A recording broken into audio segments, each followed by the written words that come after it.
Things you should not say to a photographer.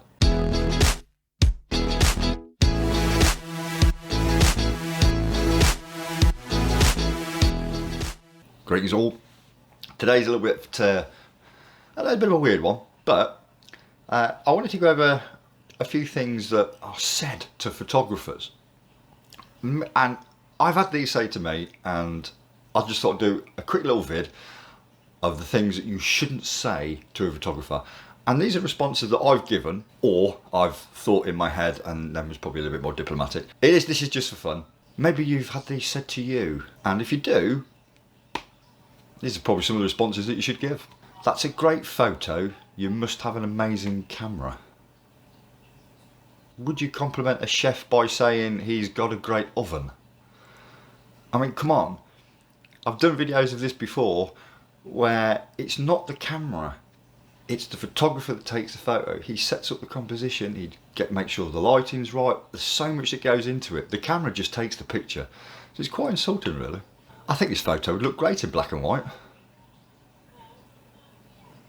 You know what else used to look good in black and white? Cinemas in the 1900s, and they were silent as well. The thing is, when the photographer takes a photo, if he wants it done in black and white, he would have done it in black and white. The reason that he's probably done it in colour is because there's a lot of colour there, there are some nice tones, you know, you've got some beautiful highlights and there's some great shadows. If he wanted to do a black and white photo, he would have taken it in black and white. Oh, it's just a couple of shots, can I get a discount? If I was a lawyer, would you turn around and say, that's just a couple of pages, do I get a discount? You paid for the work that you were going to be doing. And a lot of people don't seem to understand is there is a lot of planning and a bit of artistic work that goes into creating even one single photo, that for some of us, and I've been there, which has took me 2 to 3 hours to get one shot. So it's not about the amount of work or amount of photos you do, or in a lawyer's case, the amount of pages, it's the work and the effort that's involved. Can you take a portrait of me for free and I'll tell everybody it was done by you?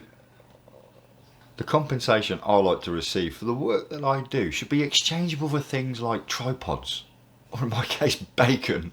His time and effort for his artistic nature of the things that he does is rewarded by giving you free stuff. No, I'm not a great believer in doing things for free. Sure, you know, you might want to do it for free, but my advice would be not to, because it's your time and effort. Give him a bit of a discount, but still charge. Your time and effort is valuable. Can I have the raw footage and even the rejects too? Sorry, there's a reason why they're called rejects. I reject them so that you don't have to. I mean, would you ask a baker if you could have all his burnt products? No. If a photographer has taken photos, and there are a lot, especially when doing portrait work, is they probably take more than they actually need to. And there are reasons behind it, is because if there are some things that they don't like or didn't like, they'll reject them. I'm going to be honest with you, photographers don't get it right all the time, first time. So no, they're not going to give you the rejects, and don't ask them to. Your work is so easy, all you do is press a button. I wish, if it was that easy, why did they hire me and not you? Thanks for the price offer, but I got my uncle to photograph my wedding for me for free.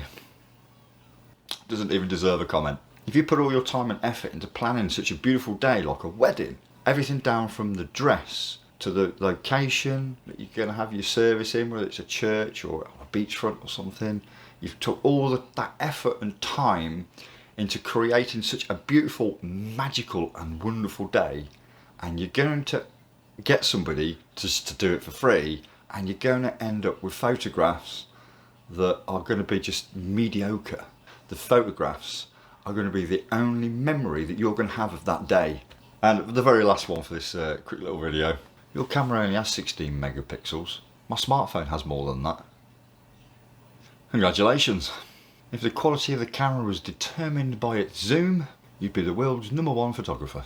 There we go. That's just some of the questions that I've been asked or comments that have been made. And let's just get down to a few facts about photography here. Is that I spend a lot of time and effort, the same as a lot of other photographers out there, creating a style of work that they like and appreciate, and they like to share it with you. And especially when you're hiring a photographer, is these sort of things when you say to them, believe me, we've all heard them that many times. It starts to get, I'm not going to say annoying, but it sort of like makes you think, here we go again, you know. And it's one of those things. I'm just give you a bit of a sort of thing. I'm 6'5". The amount of times that people have tried to insult me because of my height, it's like I've never heard it before, and it just gets to the point where I'm thinking, you're the first one ever to say that. Oh my God, you're so hilarious. And it's the same sort of thing. It just baffled me. So yeah, don't ever say these things to a photographer. And if you like the responses, then feel free to use them. But also as well, have you had anything said to you, and what was your response? I would love to hear it. So give us that thumbs up, don't forget to subscribe. So until the next time, guys, thanks for joining, hope you enjoyed it, and I'll see you on the next one. Take care, stay safe, I will see you soon.